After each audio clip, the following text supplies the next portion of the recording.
স্বাস্থ্য মানে শুধু রোগমুক্ত থাকা নয়, বরং শরীর, মন আর সামাজিক জীবনের ভারসাম্য বজায় রাখা। স্বাস্থ্যকে আমরা 4 ভাগে ভাগ করতে পারি। প্রথমত, শারীরিক স্বাস্থ্য।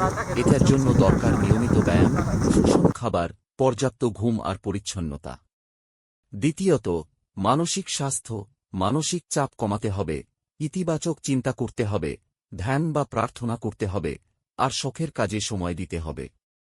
তৃতীয়ত, সামাজিক স্বাস্থ্য।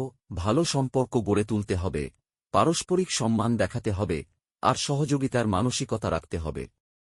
চতুর্থত, আধ্যাত্মিক স্বাস্থ্য। এখানে জীবনের উদ্দেশ্য খুঁজে পাওয়া, অন্তরের শান্তি খোঁজা এবং কৃতজ্ঞ মনোভাব রাখা সবচেয়ে জরুরি। ভালো স্বাস্থ্য রক্ষার জন্য কিছু সহজ অভ্যাস।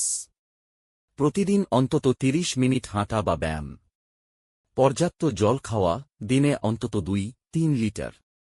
সময়মতো ঘুমানো ও জাগা। জাঙ্ক ফুড কম খেয়ে বেশি ফল, সবজি ও ভিটামিন সমৃদ্ধ খাবার খাওয়া। মানসিক চাপ নিয়ন্ত্রণে রাখা। মনে রাখবেন, ভালো স্বাস্থ্যই আসল সম্পদ। স্বাস্থ্য থাকলে জীবন সুন্দর, শক্তি ও আনন্দে ভরা।